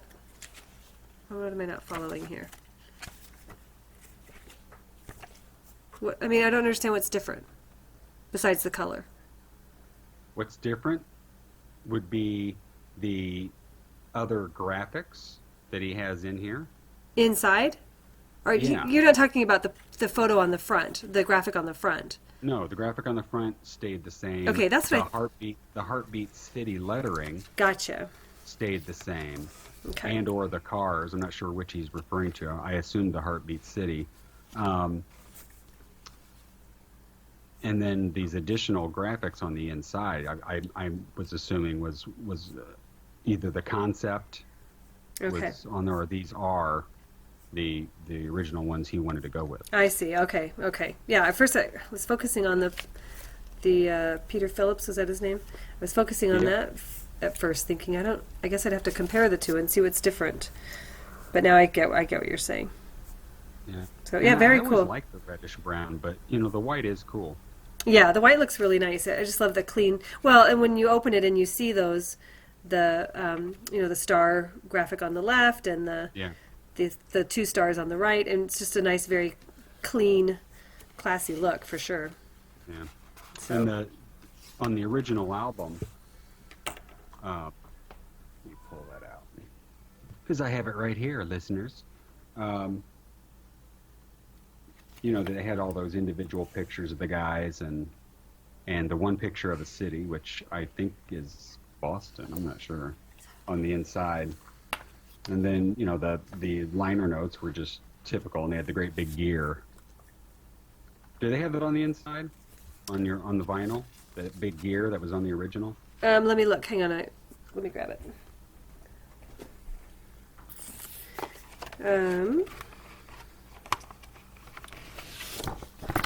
No. On the liner notes? Yeah. No. There's no gear on it. It's just they're all typed up. And my album was, I don't have my cassette anymore, but my album, when they first put that out, Heartbeat City was titled Jackie. So Yes. It's kind of cool that they say on this one as bonus content, Jackie, the early version of Heartbeat City. Right. Kind of fun. Okay. Okay. Okay, so do you want to get into the tunes? Yeah. So on this one, the bonus content is first, Hello Again, the remix version, which I don't know how familiar people are with this version, but it was put out, I think I have that album too. It was put out as a 12-inch, and it had like 3 different versions of Hello Again on it. Right. And so, I've always known that, but it's cool to have that on CD now. Yeah. So I'm really enjoying that. Then they have the demo of Drive. Yes. One More Time, the early version of Why Can't I Have You? Baby, I Refuse, which is the early version of I Refuse. Jackie, early version of Heartbeat City. Breakaway, which, people could have gotten on the, as a B-side. Right. When Why Can't I Have You came out, it was also on the anthology. And then The Night She Comes, which totally mystifies me. But I understand now after reading the liner notes why they put it on here. But it's not remastered or anything. They're just saying from greatest hits that they put it on there. Yeah. Yeah, going back to the Hello Again, I just found the album. It's special 12-inch remix by Arthur Baker. Oh. I wonder if it's Roy's alter ego. You mean your alter ego? Maybe it's My his alter ego. Maybe it's his son. Could be. You never know. Yeah. But on this, it had the Hello Again remix, a dub version, and then just Hello Again, the studio album. The version. original. Okay. Yeah. Very cool. I didn't give everything away, Donna. I kept some stuff. Bravo. Well, Yeah. yeah. I love that you give everything away. You know that. Right, Except so for when it's let's- something that I want, and then I can't have Yeah. it. But I didn't give that away. Well, yeah, I did give it away for charity. yeah, no, yeah. I'm good. All right. So Go ahead. we'll kind of bypass the Hello Again remix and let's go to the Drive demo. Okay. Go for it. Well, I was going to say, it's interesting in the liner notes that it said that was a song that Rick was going to use on his solo album originally. Yes. Let me get to my notes about it. I thought it was interesting. It's got that sort of samba beat, which they've talked about in the past. The different members have been interviewed and have said that it had a totally different vibe to it, and that's true. And of course, again, I just love hearing something different in Benjamin's vocals. I mean, the way he sings it is a different take on it again, and just so beautiful to hear him No sing the pork same pie, words, though. but different. No pork pie. No pork Interestingly enough. So, pie. Makes you wonder, at what point did they go, Ben, can you say pork pie right after that line? Try it. Let's run through it, baby. Let's do it. Mutt Lang coming up. Let's try it. Let's try it, Benji, baby. I want to hear pork pie. And now we're going to do 46,000 takes of it. Just make sure we like it. Of pork pie. Let me adjust this minutely. I'm going to adjust that just a smidge. Do it again. Yeah. Did you emphasize the pork? No. Go down a little on pie. Now blur it just a little bit so you just can't quite tell that it's pork. Don't give me the don't give me that. Just fudge it a little on the end. Ooh, I love it, baby. It's gold, baby. It's gold, baby. Oh my gosh. Yeah, what did you? You're gonna be And wearing the only thing to hear it is pork pie. some more pork. Oh my gosh. I told you not to make me laugh too much because I'm going to have a big coughing fit. What did you think of it? I put in my notes spellbinding. Really? Just because it's, once again, it's so cool to hear a song in its infancy. And, Benjamin's vocals and it, the song Drive never was a downer kind of feeling song to me, but this demo version really brings that out of it, being a sorrowful kind of song. Interesting. I like it. Yeah. I totally agree with what you're saying. I love to hear the early versions because I love the progression. I love to hear that there was the thought process going on. And I think that's one of the things, kind of going back to the Shake It Up demo, is them just fiddling around and experimenting with stuff just to get a feel for that evolution. of the artistic process. It's so great. I love it. Yeah. That's why I wish that they had video, because you've seen other bands do it where they film the entire process of making a record. I would love to see anything like that with the Cars. Yes. It'd be so cool. And probably be boring. Not to us. Probably, but not to us. Yeah.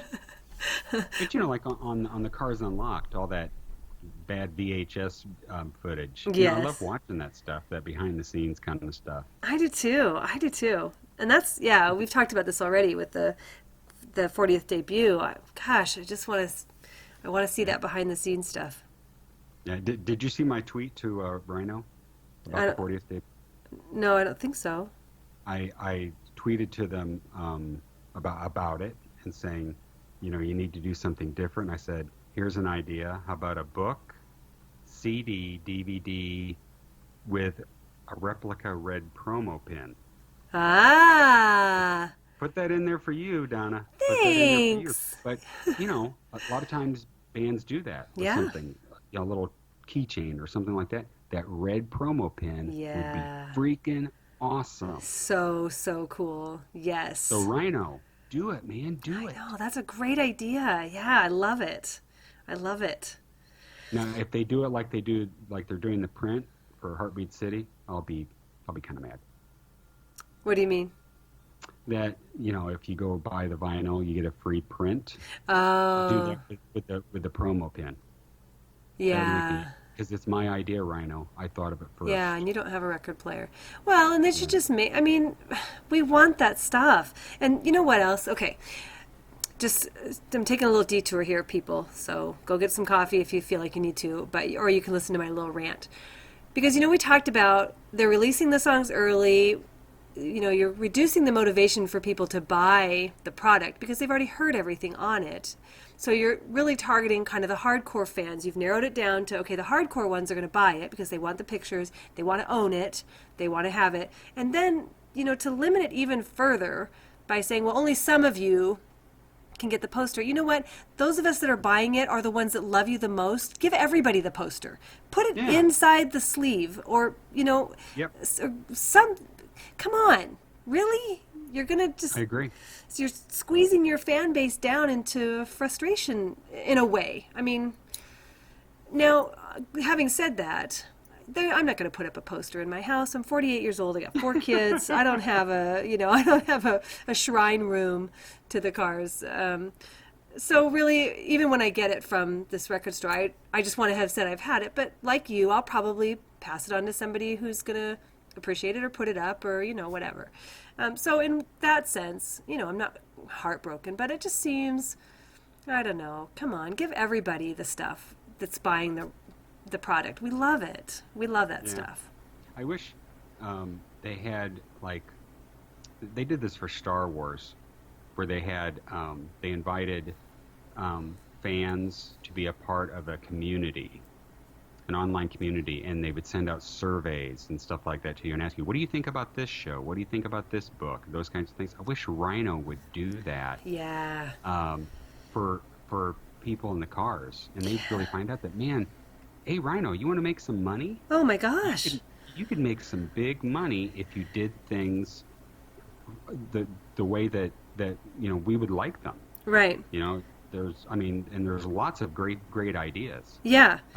Of stuff that we would like. Yeah, because it's not even it's kind of do it the way we like it, but it's also just do stuff for the Cars. There's a whole market out there that, and we've got money. We want to spend it on the Cars. Put some stuff out. How many followers does the Cars page on Facebook have? Wasn't it like 1 million? Yeah, it's almost 1.2 million, I think. It's That's a lot of people. That is a I'm not lot. saying all those people are hardcore fans. No, but we've talked about cut that in half. Yeah, we've talked about this before. They post something and within hours they've got 2,000 likes and 600 comments, and those are all shares. Yeah, tons of shares. Those people are paying attention, and of course now with the Rock Hall and there's all that buzz being generated. There's a market out there if anybody wants to make some money. Yep. Oh, I heard a kitty. Oh, yeah, that's our kitty. I didn't know you had a cat. We do. Is your cat's name Benjamin? No. Little Benji cat? No, our cat's name is Indy. Indy. Indy, yes. As in Jones? No, not Indiana Jones. I don't. As in record company? No, they were just like, the kids were like 5, and they just liked the name Indy, I guess. They didn't know Indiana Jones at that point. Yeah. Okay, awesome. She's Right. she's a member of the family. She's famous now. Yes, her voice has been heard. She's chiming in on the whole Rhino thing. She agrees. Yeah, she agrees. All right, so back to the bonus content. Yes. The next one after the drive demo is One More Time, which is the early version of what? I'm testing you. You're asking me? I guess I better look at my notes here. Why Can't I Have You? Yeah, what can I have you? And here was my first. This is the notes I put down. I put in there more sinister. Did Dante do this? Ah, That's the first Dante. thing I thought of. It's like this is a Dante song. I mean, was Dante in there with him? What's going on with this one? I was kind of frightened, and not because it's bad. I'm saying it's because it has that sinister vibe to it. Why can't I have you is just so, it's gentle and flowing and the whole bit. And this really has an edge to it. And Yes. Greg's keys for that kind of Phantom of the Opera-ish kind of Yes. sound. Well, yeah, and it's similar to a lot of these other demos that we're finding where the vibe and the tone is just changed by, the simple things that they did differently, or maybe not so simple, but it really changes the whole song. It's a harder edge to it. I mean, it still sounds like the Cars, obviously, Right. but it doesn't. That version doesn't fit in with the whole album. I agree. I Big agree. City's very polished, and they obviously polished that song. Yeah. And Why Can't I Have You is just, it's beautiful, and it's, yeah, like you said, it's kind of mournful and very, I just love it. I think it's one of my favorite songs on the album. And so hearing this version was kind of like, yeah, I wasn't, Yeah, I like it for what it is. yeah. I do too. Please, okay, my next disclaimer, my still always disclaimer, I love everything the Cars. Love it. So if I say I don't like it, it's within that realm of I'm insanely in love with this item, but then there's a little bit of within that, it's not my favorite. And my disclaimer is, don't believe Donna's bullshit. If you disagree with her, write to nightthoughtspodcast@gmail.com and give her an earful. I'll read it Wow. on the air. Oh. Just saying. Just Okay, saying. all right. Okay. I might cry, but I mean, you're free to do There that. you go. I'd embellish. Yeah, I have no doubt. Send it to me personally, people. Yeah. Well, that's all people do anyway. Nobody contacts me. I know, All that's true. Baby, I Refuse. Here's what I thought. Okay. Elliot Easton's Tiki Gods. Oh, really? That's the first thing I thought of. Come on, that guitar? The guitar rocks. Yeah, and it's totally Elliot's Tiki Gods. I guess so. It didn't pop right into my mind that way, but now that you say that, yeah, I do want to play that. Hopefully I can try to get in at the solo without being too embarrassingly choppy, but I thought that the guitar solo was great. Yeah. The whole thing has more. But not just a solo, but all the guitar parts. It's very Tiki Gods to me. Yeah, I It didn't. has that. It's got that clean guitar sound. Yeah, well, I don't know. I didn't, like I Are you said. gonna play it? Well, I am. I'm pulling it up here.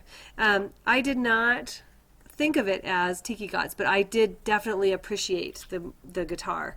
I thought it changed the song, but in a great way. I really liked it, and I loved the background vocals on it. Yes. Those were Yes. awesome. And I'll be honest, I Refuse was not one of my favorite songs on this album. Okay. It would be one of the songs that I would kind of skip. Okay. But as time has gone on, I appreciate it more. You know. Okay. Yeah. This version I don't like as well as the studio version. Okay. But I will admit, I mean, it's different. Yeah. I like the studio version a lot. Of course, do you know what popped in my mind? Because I listened to the whole album. So when I heard the normal I Refuse, do you know who popped into my mind? Can you guess? No. Do you remember the video that we discovered? Oh, the kids. The Yeah, kids yeah. that Vanessa Yeah. shared with us recently. Yes, Yeah. I just totally saw that little boy just giving his little attitude, and the little sisters just supporting him. I just thought that was so cute. So he popped into my mind. But yeah, I like that song. Okay, so here I've got, it's track 14. So I'm going to see if I can, I do want to play the solo. So let me see if how I can pop into this here. Hang on.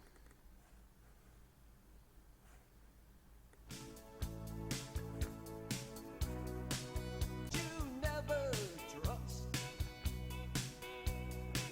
And when they I totally hear that Tiki sound. with ice, I can't believe you don't think twice. Yes, baby, I refuse. Oh, baby, I refuse. Find somebody else to use.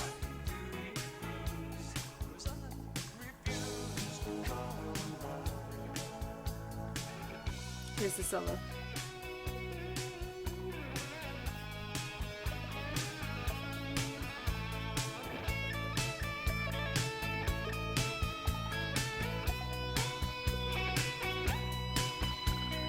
Everyone's here. Nice. Yep, and then bada boom, Elliot ice slides his guitar right across the fucking ring.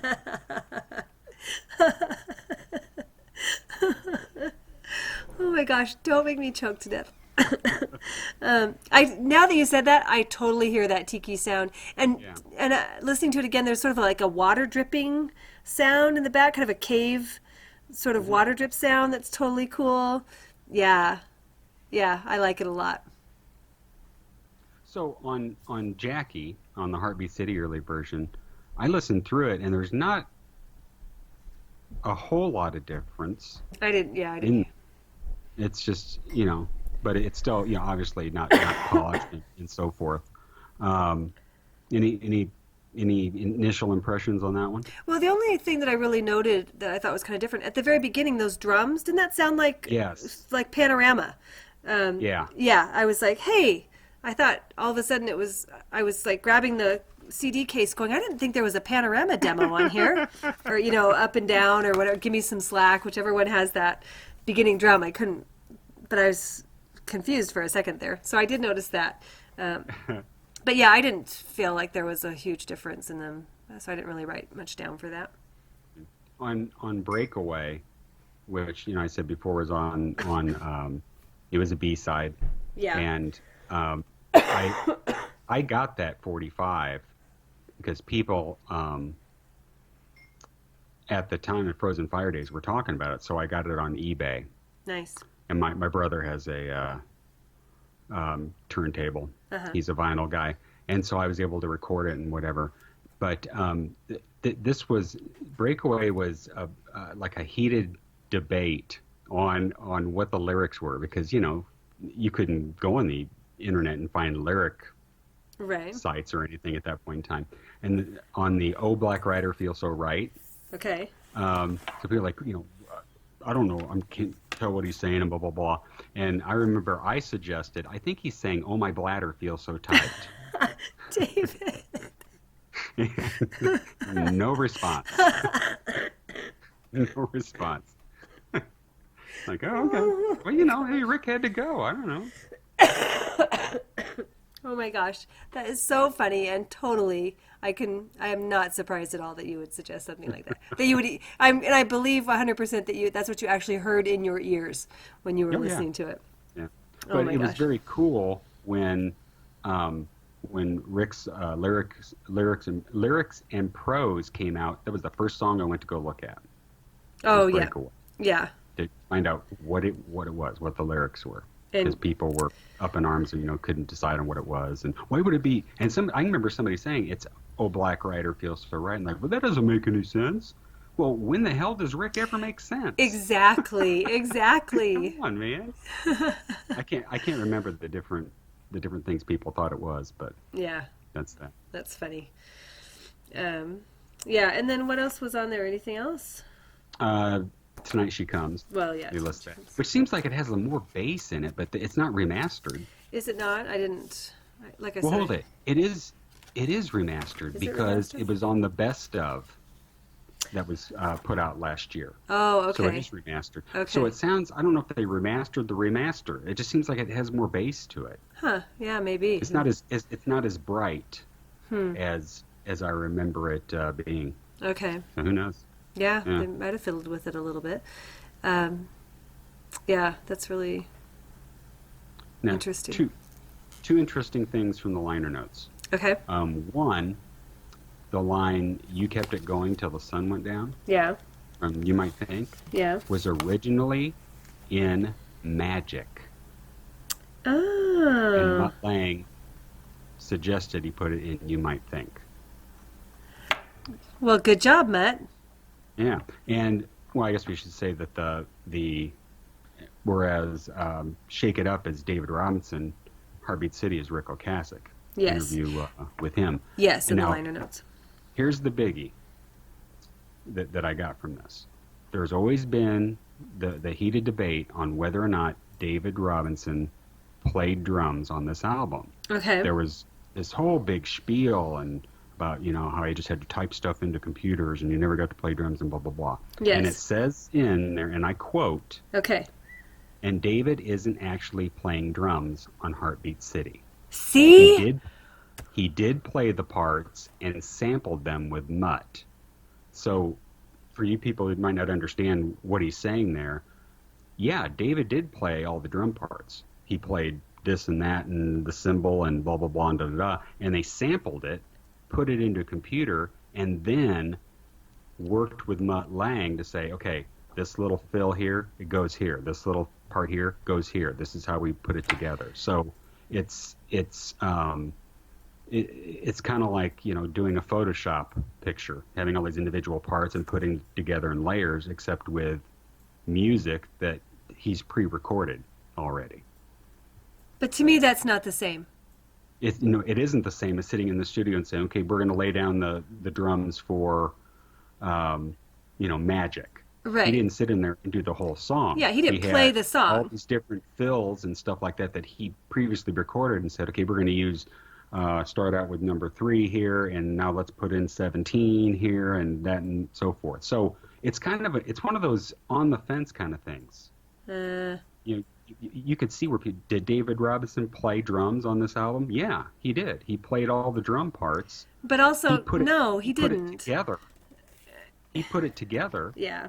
So it's his creation. Right. But did he do it the standard way? Traditional. Right. No. Yeah. Yeah. Yeah. Well, which, I mean, I'm kind of sticking to my guns on that one because, that's one of my gripes about the album is just I felt like David's creativity and his personality did not shine through on this album like it did in the early albums. So I think he got it's gypped. really it's disappointing on the aspect of, when I would listen to Magic and that first coming in with the drums. Yeah. And you can just envision David Robinson, and Yes. hitting that. And really it was, okay, let me get my cursor going here. Right, yeah. Click, click. Bring that up right in there. Click, click, click. And that's what it really was. Yeah. That's, that's kind of disappointing. Although, of course, in 85, or 84, it probably wasn't on the, it wasn't quite that click, click, click, but. God, I caught your cough. I'm sorry. Man, that is some virus. I should have covered my avatar when I coughed. Yeah, do that next time. I Holy know, moly. sorry. Should do safe podcasting.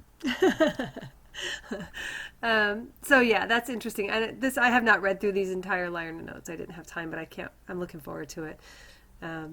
I did see the part where he said something about they thought it was just going to take, a couple months. A And couple months. yeah, I didn't realize that it was going to drag on for quite so Yeah. long. And I'm I- sure that legally we should actually be calling him Robert John Mutt Lang and not Mutt. Yeah. So I Mutt. hope I don't Hey, get Mutt. The other thing I kind of got from the liner notes is that it was a long, grueling process, Yes. and that and the vibe that I get is maybe all of that time spent apart in doing that album was kind of the beginning of the end, Yeah. kind of thing. Yet on the reverse side of it, Rick also says, "Hey, two of our best albums were made in London: Yeah. The Debut and Heartbeat City," and that's pretty good. So they definitely got something good out of it. Yeah, well, there's rumors of, and I think I want to say I recall Rick saying it, but I don't remember if I've heard it auditorily or if I just read it. But that, that there was fighting and screaming going on that 6 months that they were there, and that there were times when, I can't remember, I'm pretty sure it was Rick that said that there were times when they had their bags packed. We're done. Yeah, yeah, And so yeah. I think Well, it and was also hard that on them. They didn't let Mutt mix the album. He was taking so long. They said, "Forget that." Yes. And they took it to New York and Mike did it Shipley. themselves. Yeah, well, Mike Shipley did. which, he worked with Benjamin on his solo album, The Boots. Yeah. I mean, The And Lace. that's the Boots. And that's also where Tonight She comes into this, because during that period of time they laid down Tonight She Comes, and they did it all together as a band in the studio Yes. under Mike Shipley. Yes. And so that's why it's included on this album. Nice. The things you learn from liner notes. I know. I love him. Now, how do you pronounce it? The guy who co-wrote or wrote the intro and the stuff with this interview, David, is it Frick or Fricky? Do you know how to pronounce his name? I set that one up, didn't I? You did. Because David Wild did the notes for Candio and Panorama, so I was curious to see who was going to write them for this one, and I see it's someone different. And I recognize his name, I've just never known how to pronounce it. The on a whole, these two expanded editions I like better than Candio and Panorama. I don't know. There seems like there's more stuff to enjoy Yeah. on them, and I'm maybe a little biased for my disappointment of the lack of monitor mix stuff on the Candio. Yeah, but that kind of tainted that for you. I think they did a very good job on them. I would give them an A-B+. All right. I agree. I miss the etchings on the vinyl. I'll tell you that right now. That's kind of a bummer to me, particularly because I'm a person who, like, if you do something one way, one time, you should stay consistent all the time. So I was a little bummed about that. But Well, and that takes us back to the deluxe edition yes. topic of, you started with a deluxe edition. You could have done it with Candio, probably could have done it with Panorama. Yeah. Yeah. You probably could have done it with these two albums. Yeah. And kept the very same format, or at least included everything that you had, but they didn't go that route. And I think it's just probably based on one, they may not after doing the deluxe and not having the demo for Good Times Roll, they didn't want to have to do something like that again. And maybe with more songs, so maybe lack of material. Yeah. The sound quality, that may be a problem, because like on the monitor mixes, the really good sound quality, but Candio on the Right. monitor mix, Ben's vocal when he starts out is like he's away from the mic or something like that. Yeah, yeah. So you get those issues, but I think probably the biggest thing is that what are they comfortable releasing? Yeah. And with like with the monitor mixes, you've got no background vocals. A lot of them you don't have any of the Elliot solos, but I think that's what makes them so cool.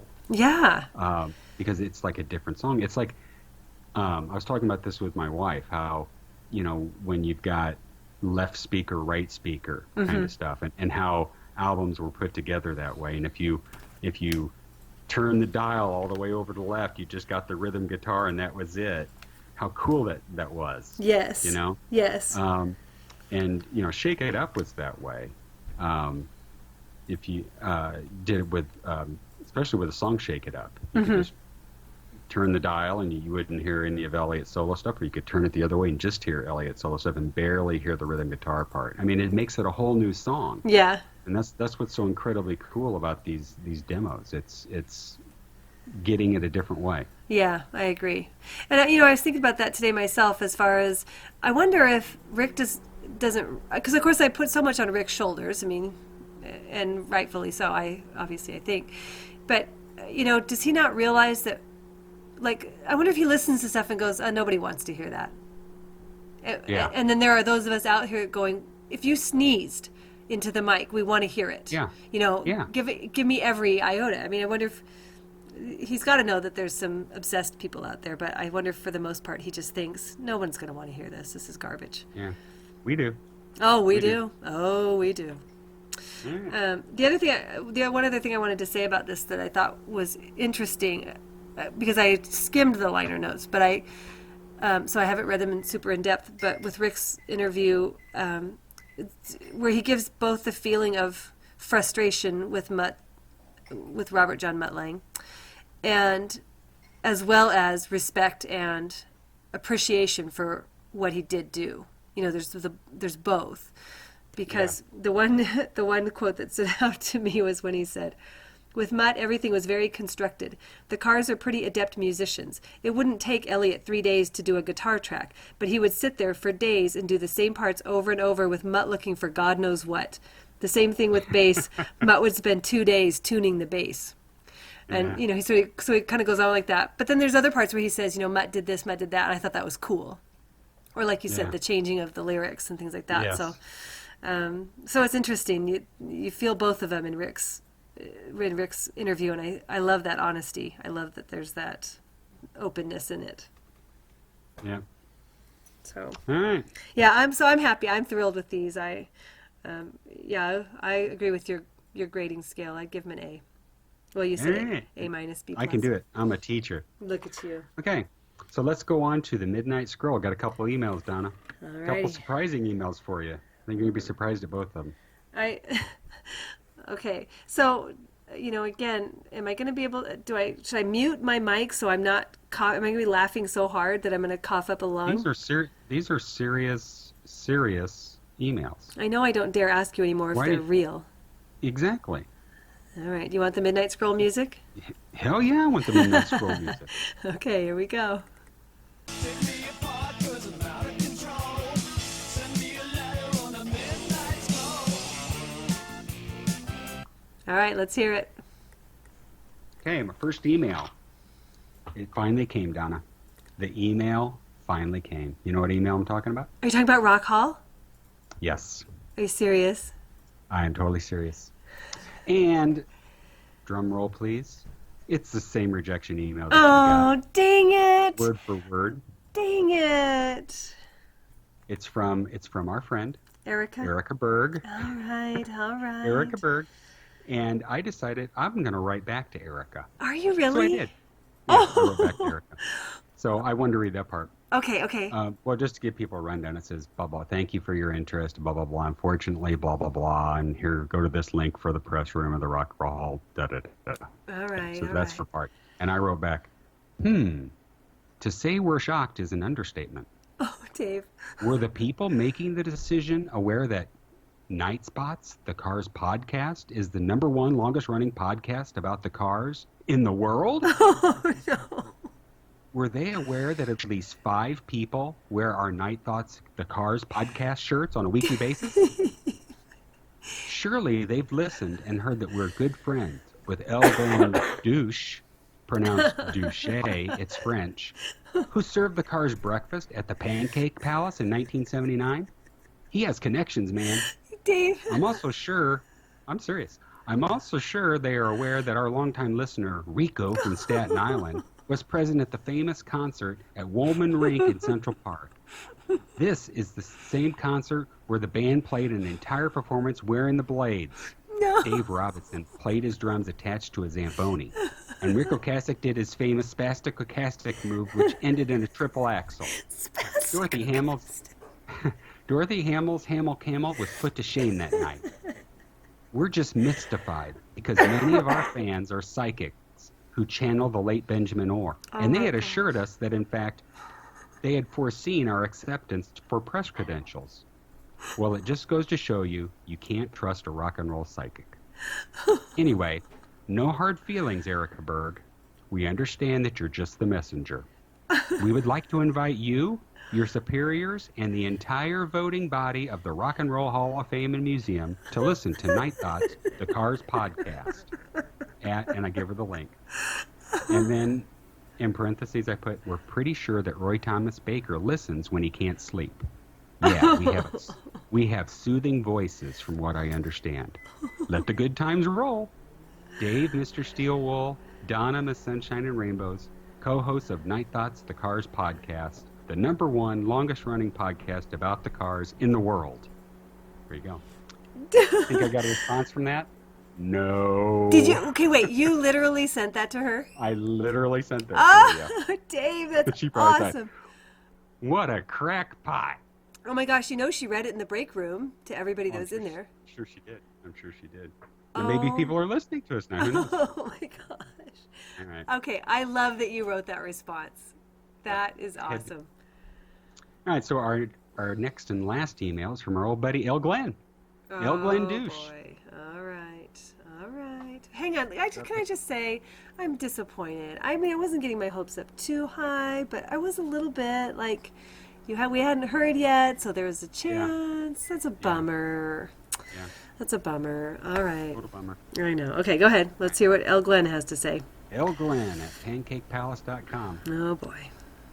Greetings. Wait, Night Thoughts. did you just say What? pancakepalace.com? Yeah, pancakepalace.com. That's where he works. El Glenn works at Pancake Palace. Greetings, Night Thoughts Poopcast. I see he's starting already. Oh, boy. Everyone's talking about Cleveland, so I thought I'd give you an update on my quest to get to the Rock and Roll Hall of Fame. Oh, boy. After my attempts to contact the band, remember last time you wrote and you talked about how he tried, like Dave put him on hold for 4 hours or whatever. Yes. Yeah. After I tried to contact the band, 3 out of the 4 guys filed restraining orders against me. Ha, those guys. I decided I needed to use my genius intellect to get into the induction ceremony. I'm just hoping that I find a seat that's at least 600 feet away, since I can't come within that distance according to the restraining. So here he goes. He's got his plans mapped out. Plan number 1. With this plan, I'm going undercover as a famous internet columnist. Using a fake Northwestern accent, I'll present myself as Sweet Purple Douche, blogger extraordinaire. Undoubtedly, they'll ask, isn't that Sweet Purple June? To which I will throw Huckleberry Taffy like confetti, thus distracting them because, come on, who doesn't love Huckleberry Taffy? And then I will run into the building, leaving a trail of sunshine and rainbows. Nice. Odds of success, 1,125 to 1. So he's got this all mapped out, Donna. I guess. Plan number 2. Wearing an Apple Store employee uniform I purchased at a thrift store, I'll make my way into the ceremony through the back door. When security stops me, I'll present myself as El Glenn Douche, Apple Products Technician. What? Undoubtedly, they'll ask, what does that mean? My answer will be thus.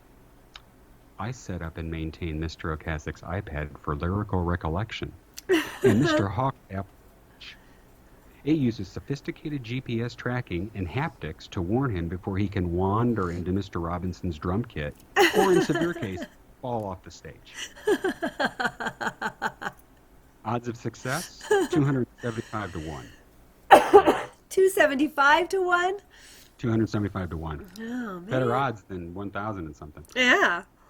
So, if plan number 1 and plan number 2 fail, I have one more ace up my sleeve. Okay. Plan number 3, if I must say so, Ooh, he's kind of cussing here. If I Uh-oh. must say so, it's frickin' brilliant. Oh, watch your mouth, Glenn.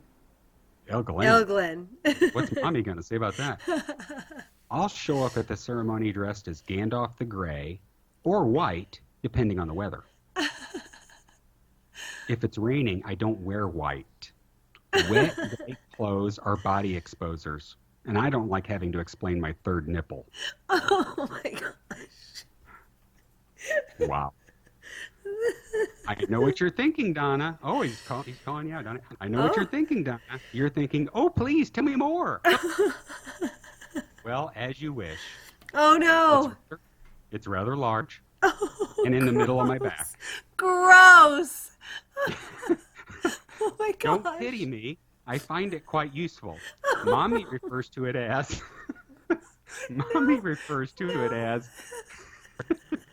nippy.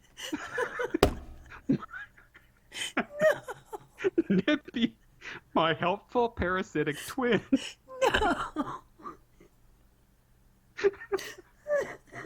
Nippy, my helpful parasitic twin. I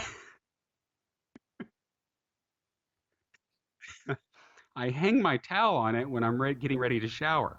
Okay, that's functional. Oh my. I can press elevator buttons with my back turned. No. If I ever decide to get a nipple ring, I can attach a leash and walk my dog, Mr. Bilbo Baggins, hands-free. That's awesome. Oh my gosh. Oh, Anyway. so gross. Don't On judge. So many levels. Anyway, when I get to the back door, I'll present myself as El Glenn Duche, rock and roll psychic. Oh, we know about those people. Oh yeah, those don't work. I will convince security that I've been channeling Benjamin Orr. He has a message for all his fans and that he wants to use my body to give his acceptance speech. You might think this one's a stretch, but they fall for it on Facebook all the time. Just saying. Odds of success, 1 to 1. No. And he adds, I have already foreseen it. Oh my gosh. See you in Cleveland, Donna. Oh, Hey, where's the Fanorama party going to be? oh jeez. Pull up some couch, Dave.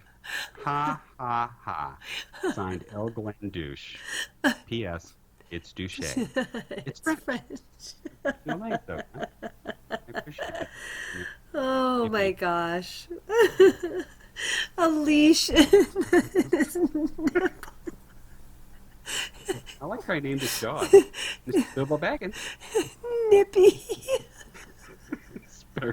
His helpful parasitic. Helpful. Why is that helpful? Because he can push elevator buttons with his back turned.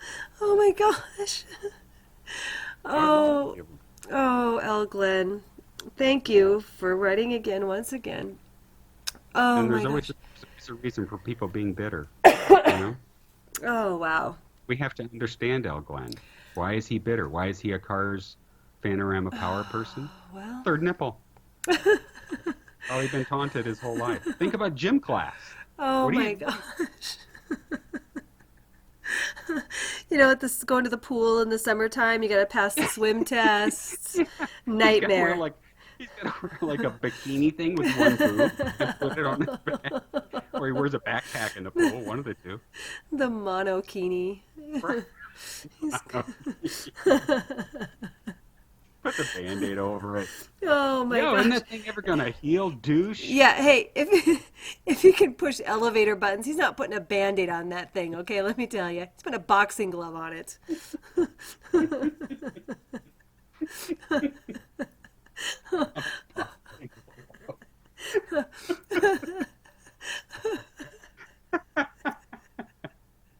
Oh my gosh. Knit on it in the wintertime, got to keep it warm. Oh my goodness, it's scarf. He's got his own little scarf he wraps around it.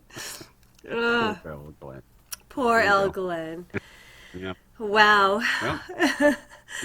That Well, was So ends another Night Thoughts podcast. on a high Donna. note. Yep. Yo. Where can on a perky note, we're ending. Perky. Donna, Jeez. where can people find you?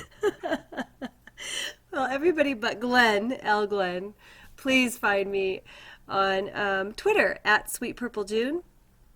You can also find me on Facebook. I have my own Benjamin Orr page called Benjamin Orr : Sweet Purple June. I have a blog called sweetpurplegune.wordpress.com. And if you don't mind me saying, I am one of the administrators on Joe Milliken's Benjamin Orr book page, which is called Let's Go. So if you find that... Wait. Let's stop here a second. There's 2 administrators, yet they show 3, and 2 of them are you. There are 3 administrators. Did they get rid of the other you, your parasitic twin, and add another person? That is not a third nipple. That is a person. But seriously, you were on there twice. Yes, because I have a role as my not Sweet Purple June. I don't want to say my last name on the podcast, but well, I mean, I guess it's on the page, so it doesn't matter. I have a role as Donna Neal that I'm working with Joe Milliken, doing some publicity stuff for him and different things. Oh, so that's why you've got yourself and yourself. Yeah, so I have administrators on the page. Yeah, so I have myself on there as Sweet Purple June, but then also because I have a role as Donna Neal too. So some people that he communicates with know me as Donna Neal. So are you the person who acknowledged my message to the page? Yes. Your smart alecky comment. I thought maybe you too. I know. I didn't realize till later. I should have put my initial on there or something. But I figured you would. I figured you would know it was me that would banter with you. Well, yeah. So, yeah, that was pretty funny. Right. I was glad. I'm to sorry. see you on there. So say again the page, because I probably interrupted you. No, that's okay. And I want to look up the actual specific name because it's Let's Go, for sure. But there's more to it than that. It's Let's Go, and it is called, pulling it up, it's called Let's Go, a biography of the Cars Benjamin Orr. So I'm starting a new page called Let's Go to the Playground with Nippy, your helpful parasitic twin. Oh my gosh. The Adventures of Nippy. Don't. I'm going to write a kid's book. You are not. It's okay to be different. Oh my gosh. Bring 3 gloves. Don't forget your 3 gloves, Glenn. L. Glenn. It's chilly out. His mom hangs an ornament on it at Christmas. Oh, sick. We didn't have money for a tree this year, so we just used El Glenn. Come here, El Glenny. Mommy, I hate it when you drip tinsel on Nippy. Oh my gosh. Don't forget your lunchbox. And just puts it on his back.